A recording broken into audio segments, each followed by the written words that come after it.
Between the pressed linens and crystal stemware of an upscale Manhattan restaurant, a seasoned strategy director quietly set the trap that would cost an arrogant manager his $18 million contract and the corner office he'd barely warmed, all because he dared to touch what I'd spent my entire career building. He thought that lunch was his victory lap. He had no idea he was already bleeding out.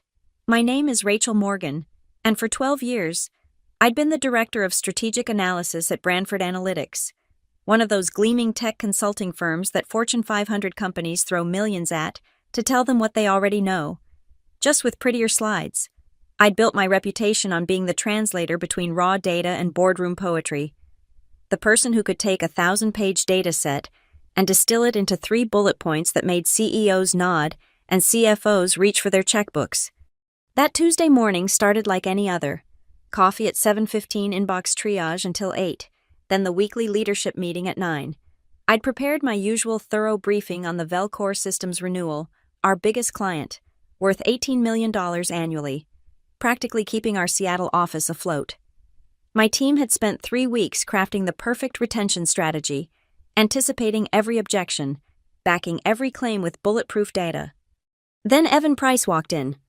6 weeks into his role as Chief Marketing Officer, Evan was everything wrong with Silicon Valley packed into a Tom Ford suit, Harvard MBA, Tesla Model S, and the kind of confidence that only comes from failing upward through 3 startups that someone else's money had funded. He had that particular talent for speaking in TED Talk soundbites, turning every conversation into a pitch deck. Before we dive into the minutiae, he announced, not even bothering to sit down, I've been reviewing Rachel's approach to the Velcor presentation. The room shifted. My approach, I felt my jaw tighten, but kept my expression neutral, a skill I'd perfected through a decade of mansplaining and interrupted presentations.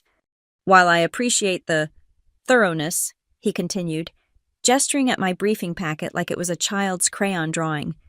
This is exactly the kind of overthinking that's been holding us back.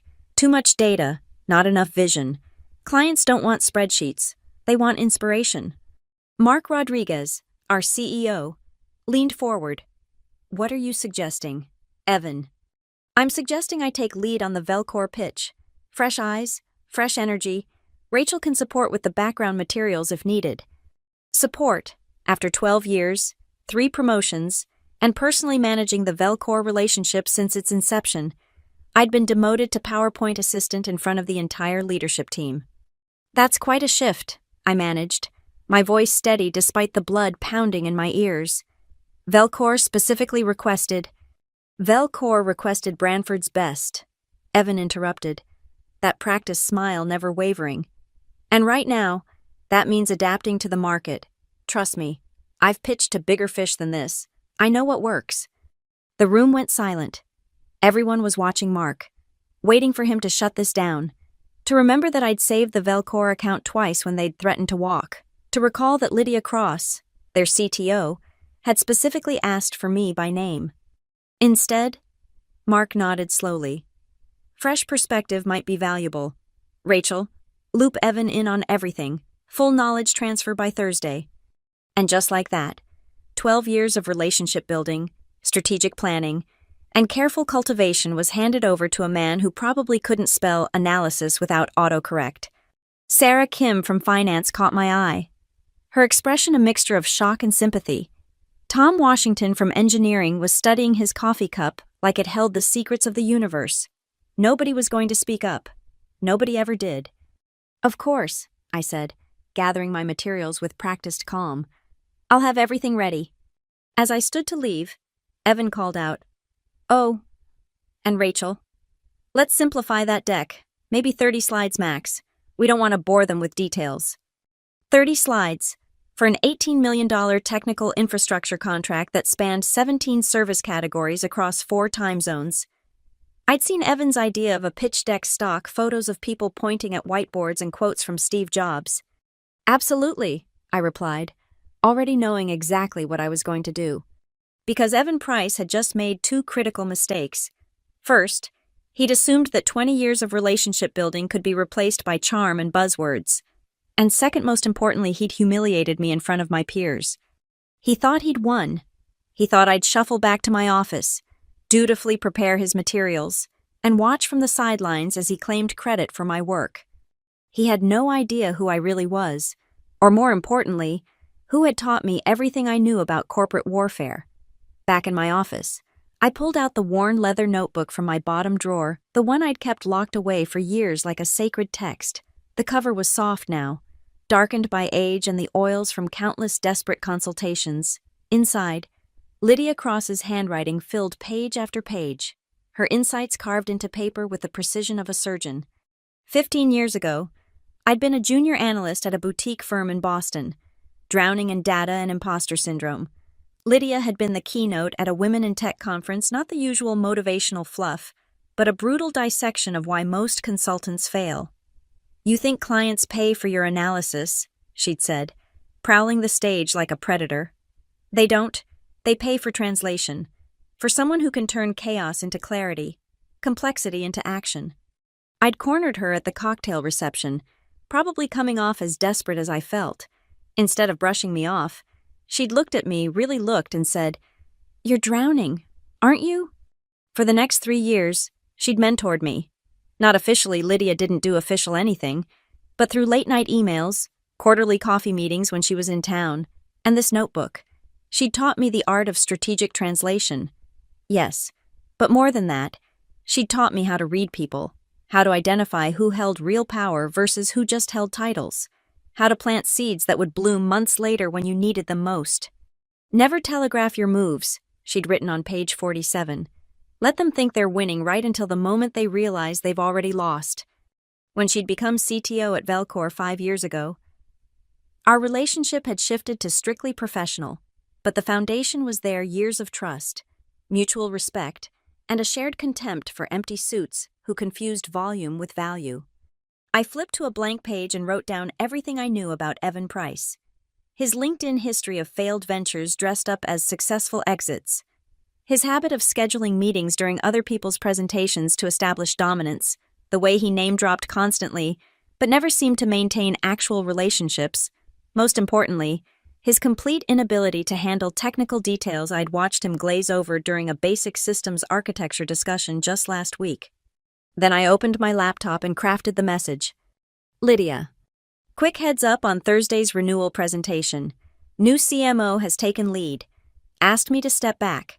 I've been instructed not to review the final deck to avoid overthinking. Expect a streamlined approach." His words were inspiration over information. "Just wanted you to be prepared for a different style than our usual discussions.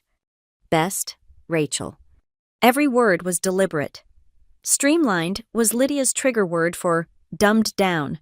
The mention of not reviewing the deck would set off her alarm bells. She knew I'd never send a client to her unprepared, unless my hands were tied. And inspiration over information might as well have been a declaration of war to someone who'd built Velcor's technical infrastructure from scratch. I hit send, then turned to the actual knowledge transfer Evan had demanded. Oh, I'd give him everything he asked for. The 30-slide deck he wanted, complete with stunning visuals and buzzword-heavy value propositions. I'd even include speaker notes with the kind of surface-level talking points he loved. What I wouldn't include were the 3 critical pieces of information that made the difference between keeping and losing Velcor. First, their upcoming platform migration that would make our current service model obsolete within 6 months, something that required a proactive restructuring proposal they expected to see. Second, the internal political battle between Lydia's innovation team and their CFO's cost-cutting initiative, where taking the wrong side meant instant dismissal. And third, the magic words, integrated systematic redundancy, boring, technical, unsexy, and the exact phrase Lydia used to justify every major expenditure to her board. Anyone who didn't speak her language of risk mitigation, wrapped in technical precision, was immediately marked as an outsider. I packaged up the materials, adding a cheerful note. "Evan, here's everything you need for a successful pitch. I've simplified the technical sections and added some great visuals. Knock 'em dead." Then I made myself a cup of tea, pulled up Velcor's executive directory, and studied the faces of the people who were about to watch Evan Price destroy himself. He wanted to play in the big leagues. He was about to learn that some games were won before they even started, and the most dangerous player wasn't the one making the loudest noise, It was the one who'd spent years learning the rules from the person who wrote them. Thursday arrived, wrapped in Seattle's typical gray drizzle. Velcor's headquarters loomed 40 stories of black glass and steel, a monument to Pacific Northwest tech money. I sat 3 chairs down from Evan at the conference table, my role reduced to slide clicker and water pourer. He'd actually introduced me as Rachel, our data person, to Velcor's executive team, our data person, like I was the IT help desk. Lydia entered last, as she always did, navy blazer, silver hair pulled back in that severe bun that meant business, eyes that could calculate your net worth and your weaknesses in the same glance. She nodded at me brief, professional, giving nothing away, then settled into her chair with the controlled grace of a chess master approaching a board where she already knew every move. "Evan," she said, his name somehow sounding like a question she already knew the answer to. "Mark speaks highly of your fresh perspective." Evan lit up like a Broadway marquee. "Lydia, fantastic to finally meet you. I've heard so much about Velcor's innovative approach to infrastructure scaling." He'd heard nothing. I knew because I deliberately left that section out of my briefing materials. The presentation began, and it was everything I'd expected. Slide after slide of gradient backgrounds and sans serif fonts declaring synergistic partnership evolution and maximizing value through collaborative innovation. Evan paced the room, gesturing enthusiastically, dropping references to Tesla's supply chain and Amazon's customer obsession. He was performing, not presenting. "As you can see," he said, clicking to a pie chart that managed to say nothing while looking important, "we're proposing a 360-degree approach to your digital transformation journey." Lydia's pen moved across her notepad. Beside her, CFO Marcus Webb, the cost cutter I'd warned about in my missing notes, leaned forward. "Interesting. Can you elaborate on how this addresses our platform migration scheduled for Q3? The room temperature seemed to drop 5 degrees. Evan's smile flickered for just a moment. Platform migration. "The shift from AWS to our proprietary hybrid cloud infrastructure," Lydia said slowly, like she was explaining arithmetic to a child. "Surely your analysis covered the service model implications." "Of course," Evan recovered, but I could see the sweat starting at his hairline. That's part of our agile response framework. We'll adapt as needed." Marcus and Lydia exchanged a look, the kind that cost millions of dollars. "I see," Lydia said, "and your framework accounts for integrated systematic redundancy." There it was, the magic phrase, the one that opened doors or slammed them shut. Evan blinked. "I'm sorry." Integrated, systematic, redundancy. Each word dropped like a stone into still water. "It's the foundation of our risk mitigation strategy. I assumed someone proposing to handle our infrastructure would be fluent in our core operational philosophy." "Well, redundancy is obviously important." "Not redundancy," Marcus interrupted. "Integrated systematic redundancy. There's a difference. Rachel knows this. Doesn't she?" He looked directly at me. "You've been managing our account for 12 years. I opened my mouth, but Evan cut me off. "Rachel's role has been more supportive. I'm leading the strategic vision now." The scratch of Lydia's pen stopped. The silence stretched until it became uncomfortable, then painful. "Supportive," Lydia repeated, her tone flat as a heart monitor after the beep stops. "The woman who identified 17 efficiency gaps in our 2019 infrastructure audit is now supportive." She turned to me. "Rachel, do you have anything to add about our platform migration?" This was it, the moment where I could save him, throw him a lifeline, prove I was a team player. All I had to do was fill in the gaps, smooth over his ignorance, be the good soldier. "I wasn't asked to review the strategic elements of today's presentation," I said evenly. Evan felt fresh eyes would be more valuable than institutional knowledge. Lydia stood. The meeting was over before she even spoke.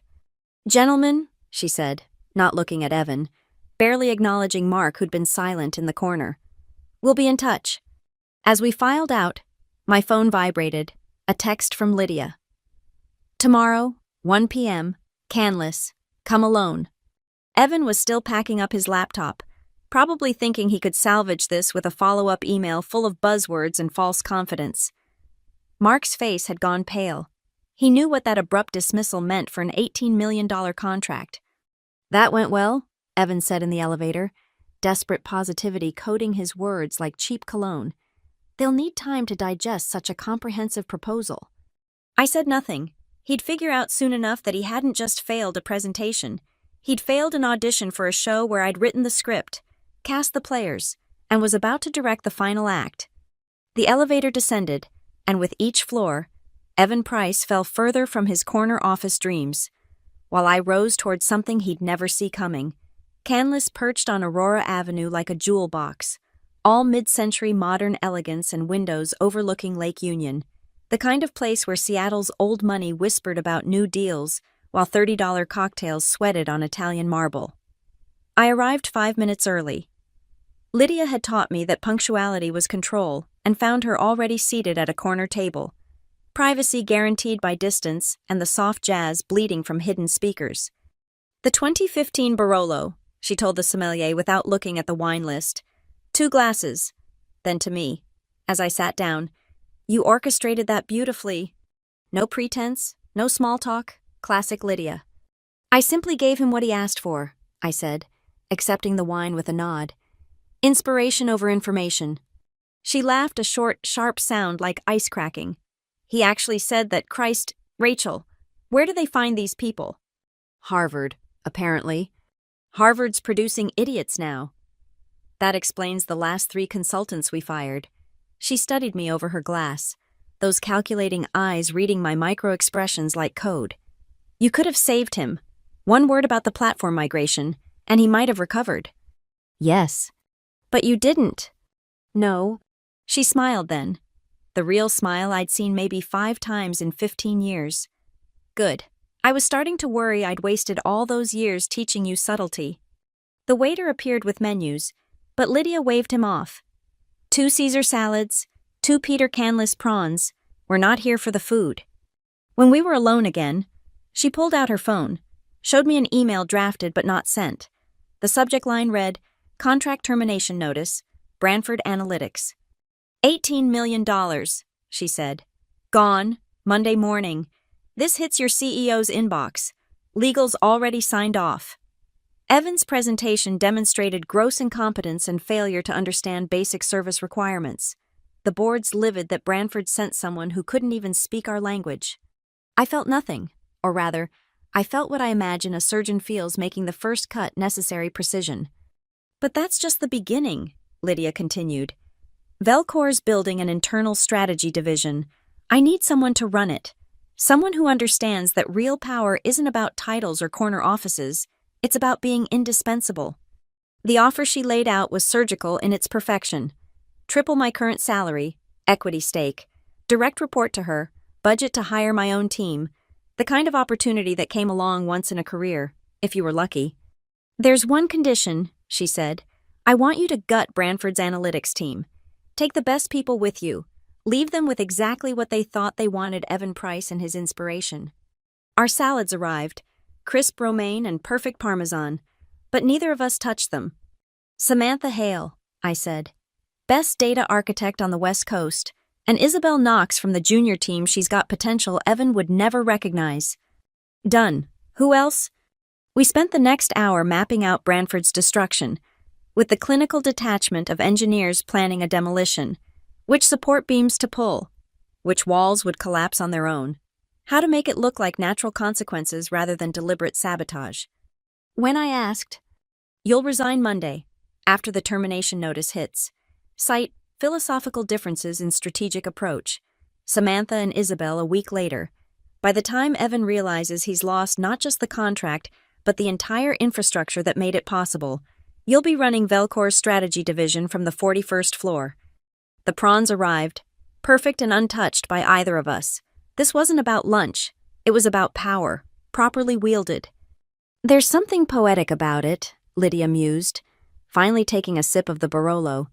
"He wanted to be the face of the operation. Now he'll be the face of the biggest contract loss in Branford's history. Mark will have to explain to the board how his new CMO destroyed a 12-year relationship in 30 minutes. "Evan will blame me," I said. "Say I sabotaged him." "Of course he will. And he'll look even more pathetic doing it. A real leader takes responsibility. A fool points fingers. She raised her glass. To integrated systematic redundancy. I touched my glass to hers, to knowing the language. We finally ate our salads, discussing details with the casual efficiency of people who'd already won a war that hadn't been officially declared. By the time the check came, Lydia insisted, "Velcor's already paying your salary. You just don't know it yet." We'd architected not just my exit, but Branford's entire strategic collapse. As we stood to leave, Lydia touched my arm. "Rachel, that notebook I gave you all those years ago, burn it." I must have looked surprised because she smiled again, that rare, dangerous expression. "You don't need it anymore. You've graduated from learning the rules to making them." Outside, Seattle's rain had stopped, leaving the city washed and gleaming. I walked back to my car knowing that by Monday, Evan Price would understand what real strategic thinking looked like. Not from a PowerPoint deck or a TED Talk, but from the ruins of everything he'd thought he'd won. Friday was a masterclass in pretending everything was normal while setting fires that wouldn't be discovered until they'd already consumed the building. I arrived early, made coffee, answered emails with my usual efficiency. Evan strutted past my office around 10, actually whistling. He'd already posted on LinkedIn about revolutionary client engagement strategies and disrupting traditional consulting paradigms. The comments section was full of empty suits, congratulating him on his vision. If only they knew he was already a dead man walking. I had 2 conversations that day that mattered, both in the parking garage, away from Branford's open-plan surveillance. Samantha Hale was first, catching her by her white Tesla at lunch. 15 years in the trenches together created a shorthand between us. "How bad?" she asked without preamble, seeing something in my face. "Velcor's gone, Monday morning." "Fuck!" She leaned against her car, processing. Evan. Spectacularly imploded. Couldn't even pronounce their core operational philosophy. "Jesus, that's our biggest..." She stopped. Did the math. 40% of revenue. 43. Her eyes sharpened. She knew me well enough to know I didn't seek her out just to deliver bad news. "You're leaving." "Monday, after the termination notice hits." "And Lydia wants you at Velcor, Senior Director of Data Architecture, $250 base, plus equity." Samantha went very still. At Branford, she was making maybe half that, despite being the actual brain behind every major analytical framework we developed. "This is because of the presentation, isn't it?" she said slowly. "You let him hang himself." I didn't deny it. There was no point in false modesty between us. "I'm in," she said, "but I need a week to document everything badly. Make sure they know exactly what they're losing after I'm gone." "Already cleared with Lydia." She laughed, dark and appreciative. "You magnificent bitch. You planned all of this." "I planned for opportunities. Evan created them." Isabel Knox was harder. 26, brilliant. Still naive enough to believe that hard work and talent were enough. I found her in the garage at 7, heading to her beat-up Honda Civic after another 12-hour day that Evan would never notice. "Working late again?" I asked. She startled, then smiled tiredly. "The Morrison Industries deck needs another pass. Evan wants more visual impact." Evan wouldn't know visual impact if it was measured in Instagram likes. The words hung between us. I'd never criticized leadership to a junior before. Her eyes widened slightly. "Isabel, can I ask you something? Where do you see yourself in 5 years?" Hopefully senior analyst, maybe manager, if I'm lucky." "If you're lucky, at a company that just made Evan Price CMO, how's that luck working out for you?" She looked around nervously, but the garage was empty except for us and the security cameras that didn't record audio. "What are you saying?" "I'm saying that in 5 years, you could be running your own team at Velcor, or you could still be here, making PowerPoints prettier for the next Evan, 120 base, full benefits, and working directly under me." "You're going to Velcor." "Monday, after they terminate our contract because Evan doesn't understand their business." I watched her process it, the implications, the opportunity, the risk. This was the moment where careers were made or stagnated. "When?" she asked. 2 weeks, enough time to watch the aftermath, not long enough to get pulled into the cleanup. "Will they come after us, non-competes?" Smart question. Branford's non-compete specifically excludes client companies. Lydia's lawyers already checked. She took a breath. Okay, yes, God, yes. I handed her a business card, my personal email. Not Branford's. Don't say anything. Don't act different. Just watch what happens Monday. And remember, you're seeing what happens when mediocrity gets promoted over merit. Driving home that night, I thought about the quieter devastation we'd planned. 3 key people leaving wouldn't just hurt Branford's capabilities, it would send a message to every other talented analyst who'd been passed over, ignored, or diminished. The exodus would be slow at first, then accelerate. Within 6 months, Branford would be exactly what Evan had wanted: all inspiration, no information. My phone buzzed at a red light, a text from an unknown number that I recognized anyway. Lydia had a dozen burner phones for sensitive communications. Board meeting scheduled for Monday at 9 a.m. Termination notice sends at 8:45. Your CEO will walk into an ambush. I deleted the text and smiled. Evan thought he'd won because he'd taken my presentation, my client, my work, but he'd never understood the first rule Lydia had taught me. The most dangerous person in any room isn't the one talking the loudest. It's the one who built the room and knows where all the exits are. Monday would be beautiful, not because I'd get to watch. I'd be submitting my resignation by then,